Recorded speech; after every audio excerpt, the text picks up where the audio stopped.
10 Books Award! Woohoo! Oh my god, I'm so excited to talk with you about my top books that I've read in 2024. This year has been fascinating, to say the least. I've had some interesting books in both ways. This video is about my top 10 books that I read in 2024, and as a bonus, I will also talk about my top 3 favorite series that I've read in 2024. Just a note on the side, I know a lot of people do like worst books, most disappointing books. I will not do that. Not because I don't want negativity on my channel, but actually because I wouldn't have had that many books to talk about, to be very honest. So I just decided to not do one instead of forcing myself to find reasons why I should put something in a worst or most disappointing video. If you want to know, the most disappointing one for me was the Between Earth and Sky series. I finished that series out in the 3rd book.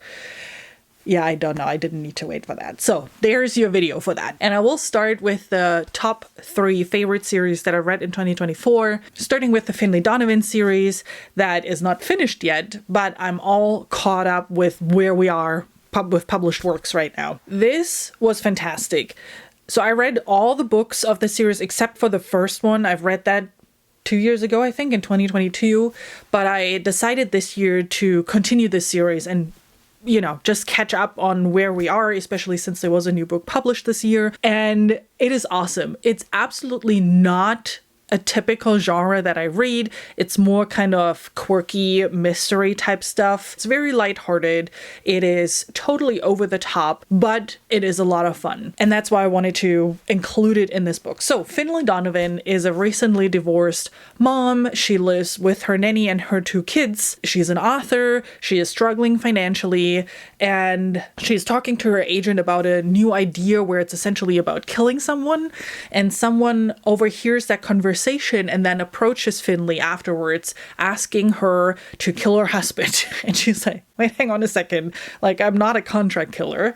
But that's really the premise of the story, that Finlay, as an actual author, kind of stumbles into a situation that she shouldn't be in, and it's the most hilarious, ridiculous journey that she goes through with her nanny and that contract killing story. To be fair though, after reading book 2 and 3, I was a little bit on the fence with the series because it was so over the top that I just sat there and was like, there's no way you get out of that. That is just so ridiculous. Why are we even doing all of this? For her then to put out book 4 and nail the ending of that arc, it was amazing. I mean, it is incredible how El Cosimano closed that out and finished that series, and just for that, it is a definite favorite of the year. The next one is the Rainfawn Saga by Benjamin Averin. I read book 2 and 3 in 2024. I read book 1 when it came out a while ago, and this is an Arthurian-inspired, actually a dystopian sci-fi, but the future is a very medieval setting.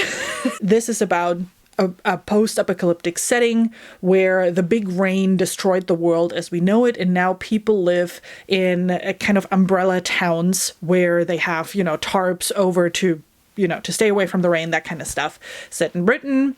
And the main characters are reminiscent of Arthur and the Round Table. If you want to learn more about the series, I have a dedicated review for that. It's indie published, and it's fantastic. Like, Benjamin Averin's writing style is awesome. I love his description. It is so immersive. The characters are fantastic, very flawed, which I also appreciate. So all out, a series that I completely recommend reading. And it's finished. You can read it all in one go if you want. And then my favorite series of the year, one that completely surprised me and came out of left field, kinda, is the Eric Carter series by Stephen Blackmore. I started that in 2024 and I finished that thing. It was the last book that I finished in 2024. It's a completed series, consists out of 9 books. And I was in a 3-4 star realm with most of the books. But then the last book hit and he nailed the ending. Again, it's one of those where I just think the author pulled all the strings together in such a satisfying way, and that ending catapulted the whole series up for me. I already loved it, don't get me wrong. It would probably already have been on the list, maybe a bit further down, but that ending really was what made it for me. If you love snarky necromancers that are kind of an anti-hero, again with lots of flaws, and they go through a lot of shit in that series, you should definitely go check out the Eric Carter series. And now we're getting into the top 10 books. Let's talk about that. Let's start with number 10. That is Northanger Abbey by Jane Austen. There might be a little bit recency bias here because I just read it in December, but I love this. I fell in love with the story. I fell in love with the writing. Something Pride and Prejudice didn't do for me, Northanger Abbey completely did. It's a classic, it's a romance story, it's very low stakes for today's world, but it is so beautiful and so heartwarming. I love the characters, especially the main character who is an avid bookworm. So there's a lot in common, you know, and it's just beautiful. It was just a magical story, and this is why I had to put it on my top 10 list. Book number 9 is a horror book that is Delicate Condition by Danielle Valentine, a book that completely surprised me, and again, mostly because of the ending. This is a retelling of Rosemary's Baby. It's about a woman that would like to get pregnant but has difficulties doing so, ends up being pregnant through kind of luck. You have to read it. And then things happen. It is creepy and weird. And the ending, I loved it. I don't think that it's for everyone. I can definitely see that people would have issues with this ending, but I loved it. I thought it fit the story very well. And I appreciated that it was creepy, but not so creepy that this scaredy cat here couldn't read it. This book actually made me want to read Rosemary's Baby, which my brother kindly gifted me already. So hopefully in 2025, I get to read Rosemary's Baby and then compare the two as well. Book number 8 in my top 10 list is Birds of Paradise by Oliver K. Langmead. This is the coolest book that I've read this year. I didn't know what I was in for when I started reading that. My husband actually picked this out on one of our bookstore tours forever ago, so I had it on my shelf for quite some time. This is more an urban fantasy. It's about Adam, the Adam from Adam and Eve, and his life currently.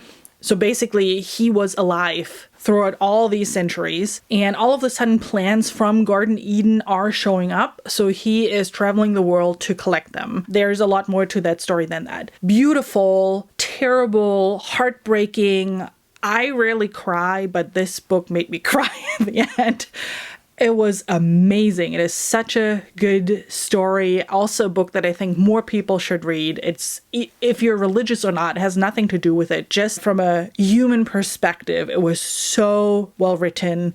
And I definitely want to read more by this author. I already have his latest sci-fi poems ready to read. And there's another book called Glitterati that I definitely want to read by them, but that's not what this video is about. Fantastic. In the 7th spot, I have Monster by Duncan Swan. And the only reason this is not higher up in my ranking is because it's a first book in a duology and book 2 is not out yet. It was promised for, I think, 2021 or something, and the author hasn't delivered. I haven't heard anything. I haven't found anything online. So yeah, bummer, because it is a fantastic story.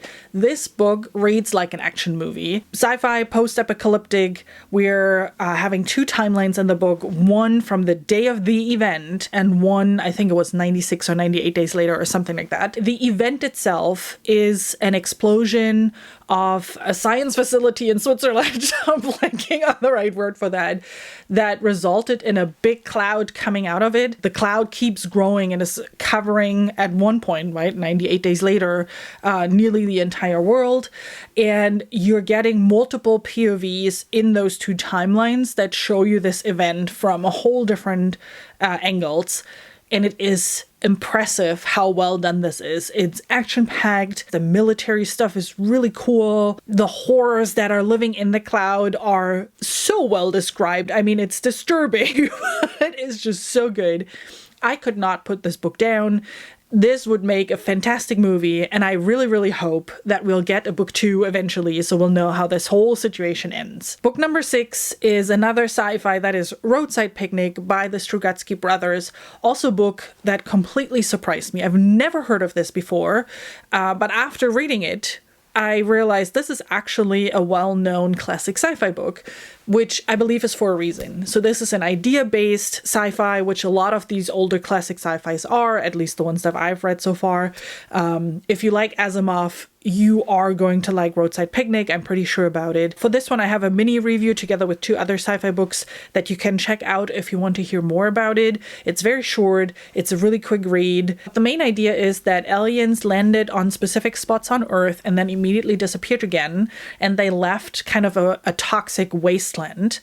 But they also left a bunch of cool artifacts that people like our main character go and find, which is illegal. It turns out to be at one point a very human story. There are a lot of political elements. And again, the ending did it for me. Like, that last sentence was so powerful after reading that story that I just couldn't but love this book, really. And with that, we're in the top 5 of my 2024 books.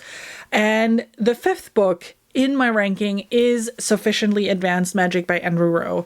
This is a second lit RPG book that I've read, and it's on this list because I just had a heckin' good time with that. It was so much fun. There's so much cool stuff in there. It literally reads like a computer game. I haven't played many computer games in my life, but I like things like World of Warcraft, where you go from one person to another and you do your quests and whatnot. And this is what this book is. It's a computer game in book form. The characters are fantastic. I loved like the little tournaments, for lack of a better word, that they had. I loved the school setting that they had. It was just fantastic. Like, this book, end to end, I just had a real blast reading this. Book number 4 is Stephen King's Gunslinger. I love this book. I know that is not a popular opinion.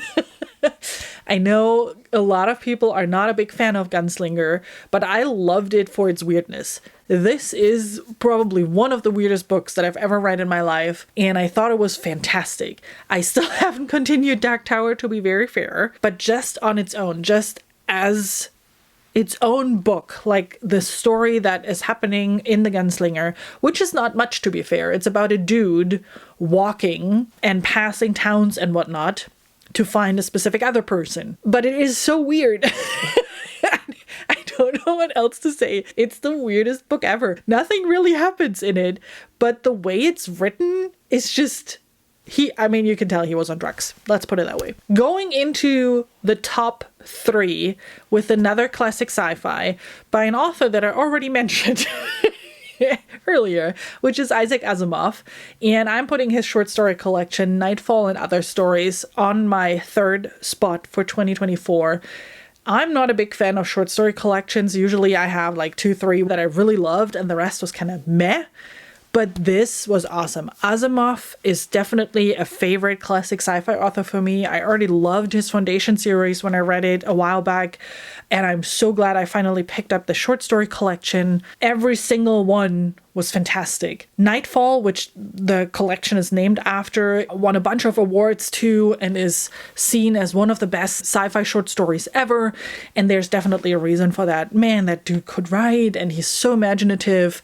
And what I loved also about the short story collection is they are all very different. They are all idea-based. That's a very typical Asimov thing. So you're thrown into the story. You don't get to know the world, the characters very well. It's really about the idea of the story, and he executes them all so well. All right, my 2nd and my 1st spot are really, really close, and I went back and forth for quite some time on what do I put in 2nd and what do I put in 1st.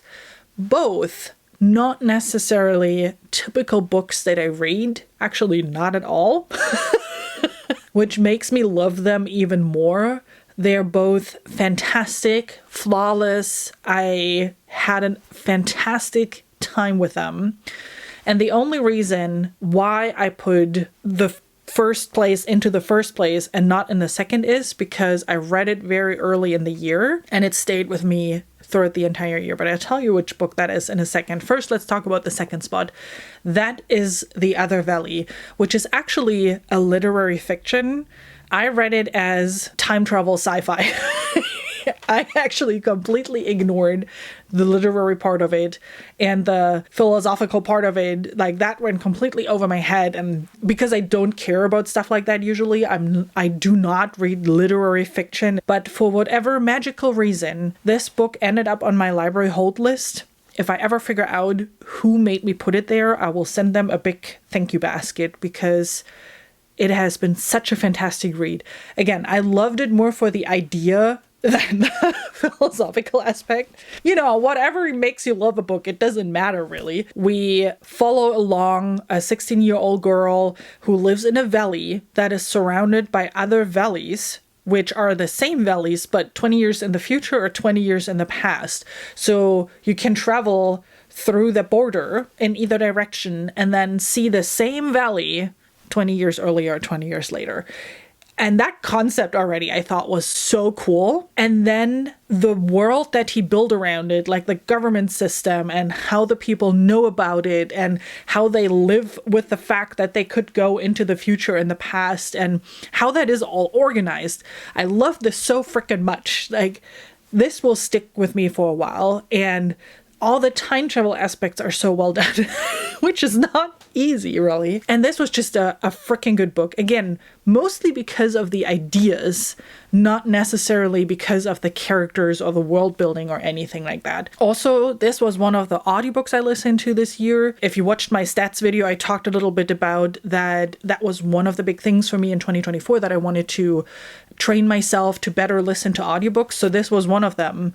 And the audiobook was fantastic as well. I love the narration. They picked the perfect narrator for that main character that we were following in the story. And it was just, awesome.